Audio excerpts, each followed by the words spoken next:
the hype is real for this film. Stick around to find out what we thought.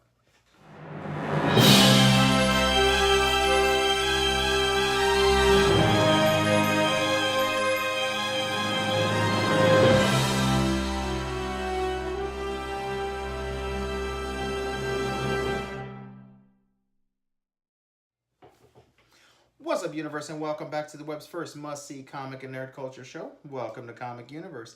And guys, today I'm riding solo as always, and if this is the first time you guys are stumbling upon one of our videos here at Comic Universe, don't forget to click the notification bell and subscribe.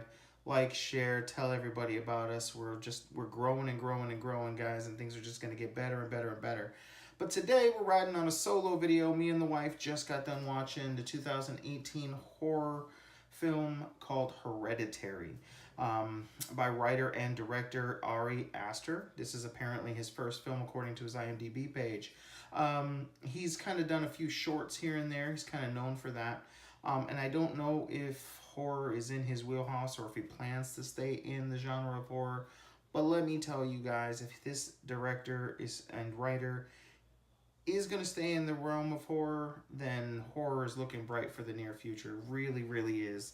Now, a lot of people, it's funny, this film, I've never seen a film like this, especially a horror film that has such hype behind it and is so like flying below everyone's radar all at the same time. I've never seen a film have this kind of dual personality in that regard. I find it really intriguing, actually. And for those who don't know what this film is about, I'll give you kind of like a brief just overlay of it, and then I'll kind of go into kind of some of my thoughts, and then I'll let you guys know before we get into any spoiler territory. Basically, the film revolves around the Graham family, who just recently lost the matriarch of their family, their grandmother.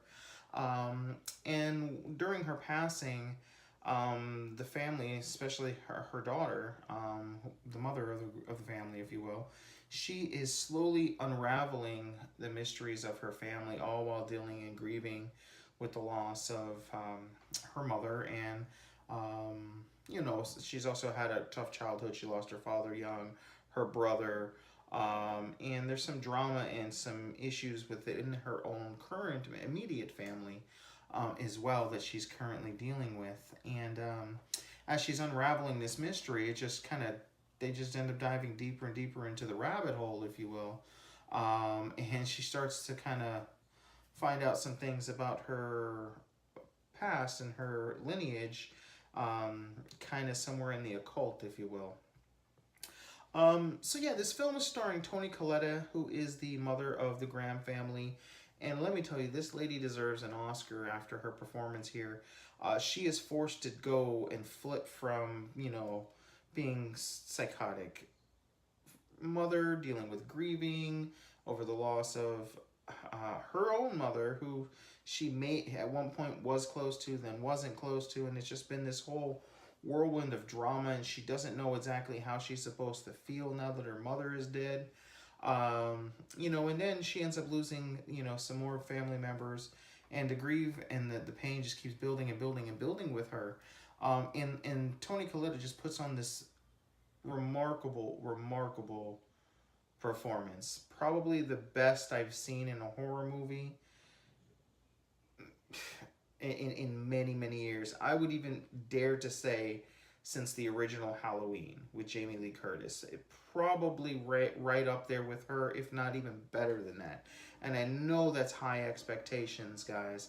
And I don't want to build the hype too much, because it's going to end up being one of those things where I and the rest of the world has built this movie up to be so much more and so much greater than it turns out to be for most people. And I really fear for that for this film.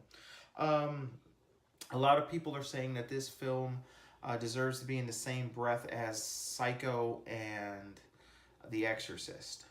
I don't know if I would go that far to call it an instant classic like some people are saying. But I will say it's probably in the top 5 best movies so far for 2018 as a whole. From the cinematography, the music, the story is good. The acting is second to none. I'm telling you guys, this is fantastic. Um, this movie is, it's a really, really slow burn, and I want you guys, when you guys are getting into it, to understand that they're just building it up, they're building up the pressure, letting it cook, you know, in a pressure cooker, if you will. And when the top pops, boy, does it pop. I mean, this movie goes from 0 to 100 real quick, real quick. Seriously, guys. So I'm gonna kind of dive into a little bit of spoilers here now. Within the Graham family, we have the mother, the daughter, or sorry, the mother, the father, an older son, and a younger daughter.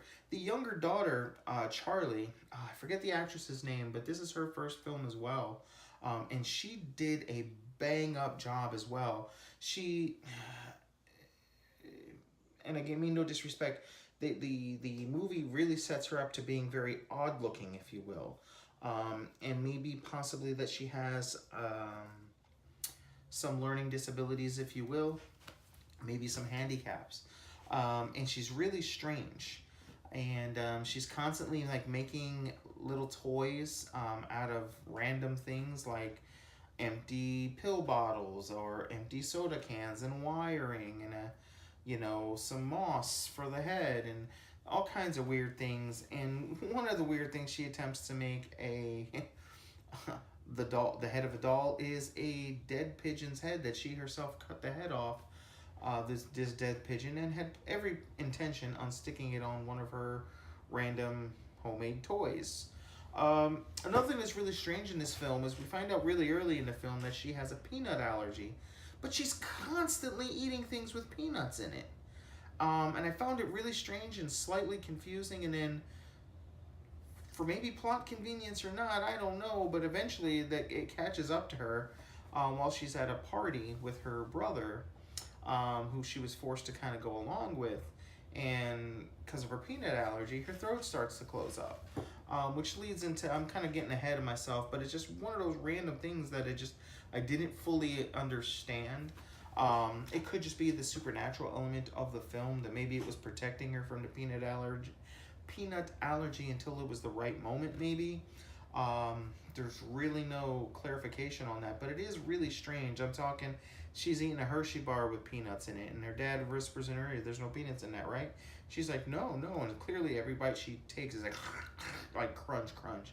And then later on, she's eating an Almond Joy, and I'm like, there's a nut in that too. I don't know if it's strictly peanut allergies, but there's a nut in there. And then later on, she's eating some, clearly what classifies as peanut M&Ms. I'm just like, I'm confused. But that may be one of the worst parts about the movie. It's just the lack of clarification on that little thing. And I'm kind of anal retentive about things like that. I kind of overthink and overanalyze a lot of movies. And that would just happen to be one of the things. And trust me, if that's the worst this movie has to dish out, that's how good this movie really is, guys. So as the movie progresses, the grandmother passes away, and we find out at the wake, basically, that the daughter's like, and there's a lot of faces here that I don't recognize, and considering how secretive and how secluded my mom was, I'm surprised all of you guys are here. She would either be really happy or really mad that everybody's here, basically. And we come to find out that she had this on-again, off-again relationship with her mother. Her father had died from early depression. Basically, he starved himself to death. And we find out that her brother also killed himself as she was growing up. And she kind of taken on some of the blame for all of that, if you will. And I guess at some point her husband had said, "We're done. We're not talking to your mom anymore," until mom got sick and got dementia and whatnot. So mom came and moved into the house, we find out. But it was when she had her daughter that the mom seemed to kind of come to, if you will. And she had this special connection with Charlie, which was the daughter, if you will, the oddity. And at first, the older brother, Peter, and the husband, Steve, they are just kind of delegated to almost seeming like background characters for the most part. They're not really too heavily involved in the film initially. Slowly, kind of, they work their way into the film, and there turns out to be this party that the older brother Peter wanted to go to. And the mom forces Peter to take his sister Charlie with him. And she does, or he does, and she goes along, and he sees this girl that he really, really likes, and he has some weed on him. So he's like, want to smoke? And she's like, yeah, of course. So they go into the next room to smoke, and he convinces his sister to hang out, and again, she's very socially awkward, and she doesn't know anybody there. She's younger than everybody there. She really doesn't want to be there. So he's like, look, they're eating cake over there. Just stand over there with a plate, and eventually you'll get a piece. And lo and behold, there's nuts in the cake. And this is at the exact moment where her throat decided to want to close up, and she's, having a difficulty breathing. So her brother basically scoops her up in his arms like a loving brother should, gets her into the car, and is flying. He's doing over 100 miles an hour down the freeway, trying to get her to the hospital. And guys, we're going to get into some spoilers right about now. So the sister, Charlie, her throat is closing and closing and closing. She cannot breathe.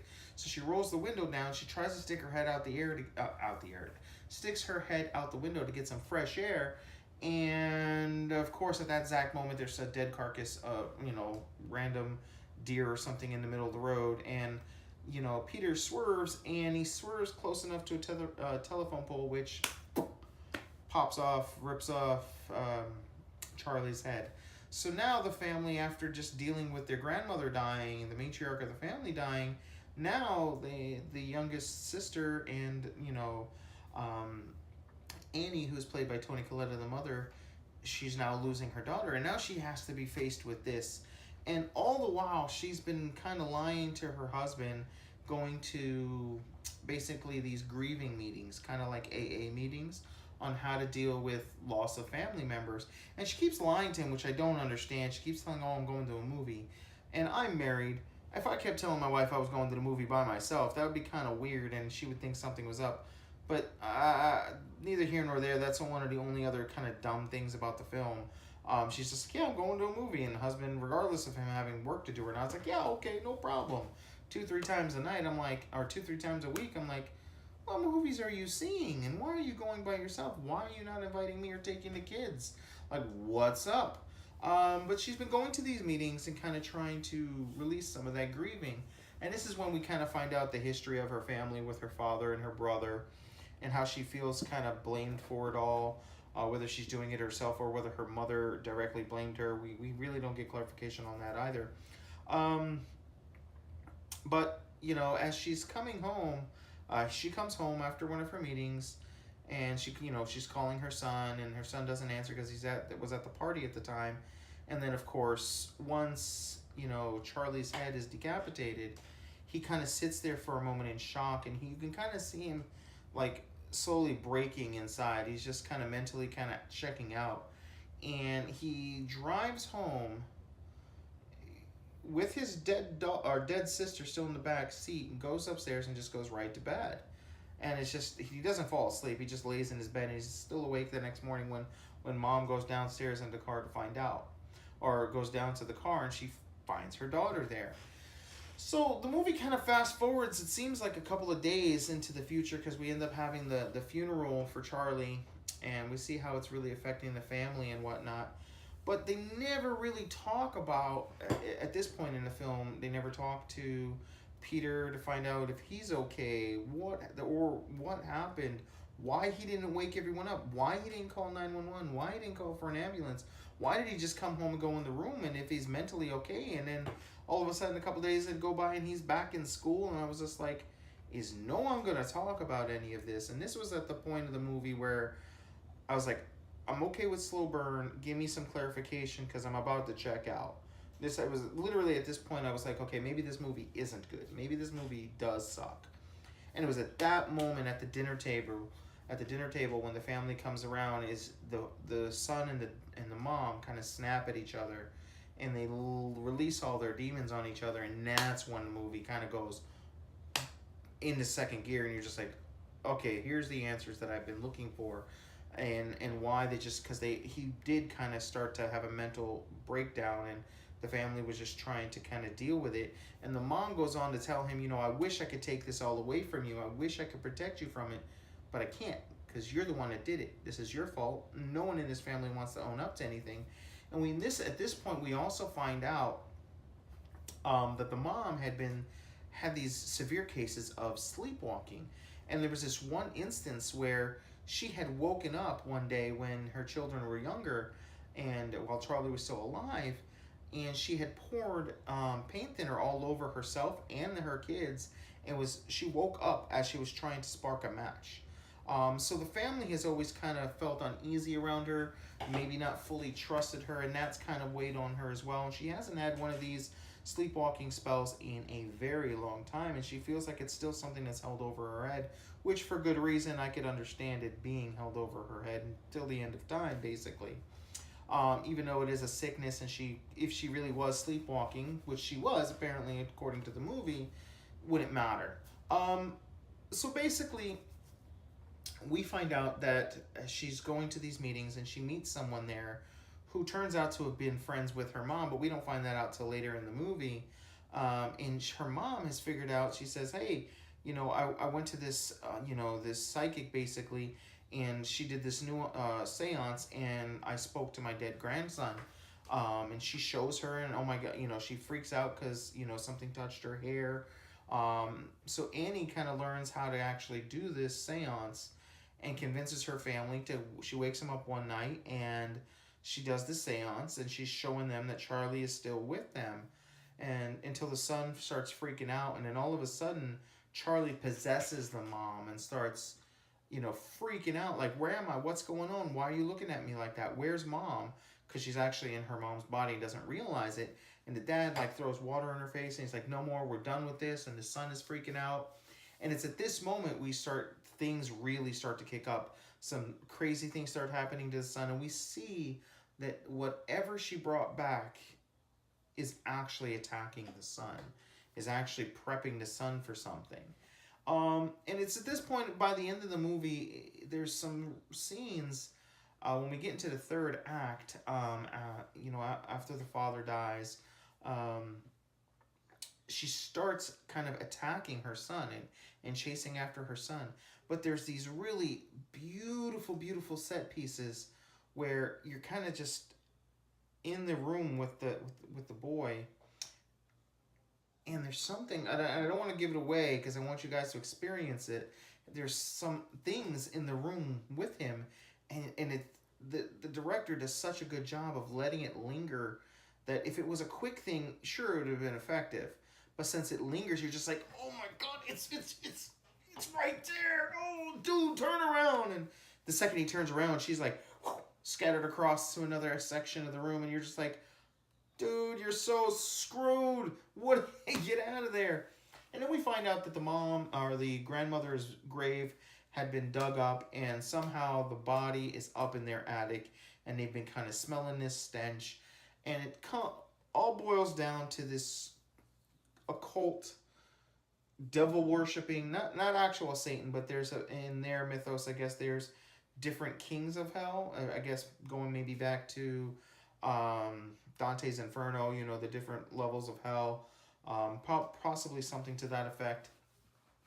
And it is this shenanigans. All of a sudden, the house is surrounded, and there's people in the house with them from this occult, and they're all naked, and the mom is freaking out, chasing after her son, basically running across the ceiling, if you will. And she chases him into the attic, and he locks himself in the attic, and there's this crazy intense scene where she's like banging and banging and banging and banging and banging on the attic door, and he's like, mommy, I'm sorry, I love you, please don't, blah blah blah blah blah blah blah. And it's like boom, boom, boom, boom, boom. Then it kind of stops for a second. And then it picks back up, boom, boom.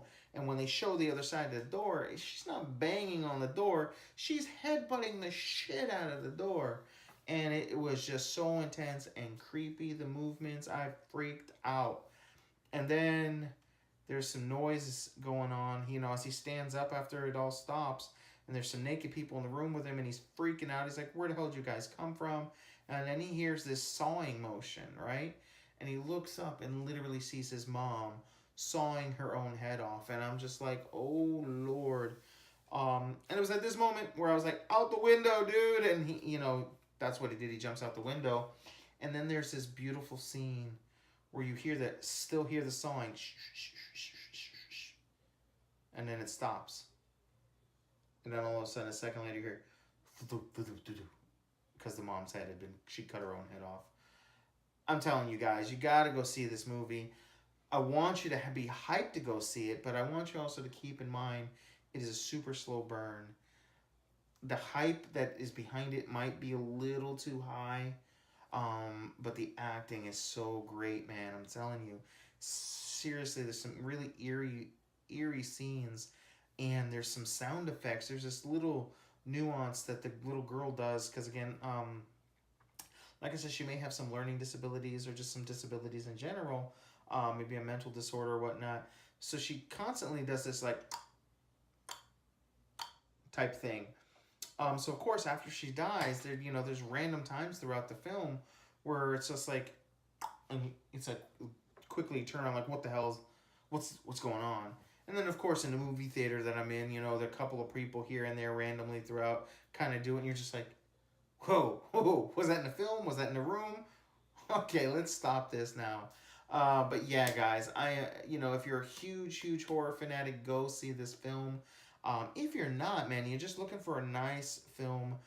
This movie has been doing really big since Sundance. So if you're looking for a really good indie movie, want to celebrate, and support indie films, not just these big summer blockbusters, this is definitely a film to go and check out. If you're looking for something maybe a little different than your average action flick that's out right now, this is definitely the movie for you. If you got, guys and girls, if you're in a relationship, even if it's, same sex, doesn't matter.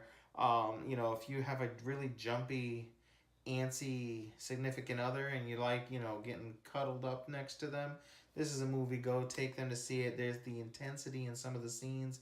They're going to be all over you guys. So anyway, guys, if I'm going to rate this movie, out of 5 stars, I got to give this one a good solid 4.5 stars. It's not perfect, but there was just a lot of charm to the film, and the directing and the screen and the shots and the way the camera's positioned and the sound effects. I loved it. I'm sure you guys can tell. So yeah, 4.5 stars out of 5, guys. Don't forget to like, share, and subscribe to the video down below. Don't forget to click the notification bell to be part of our notification squad so you guys are informed every time we drop a video on you guys. Again, guys, thank you for the support. And guys, until next time, we'll see you in the universe. Cheers.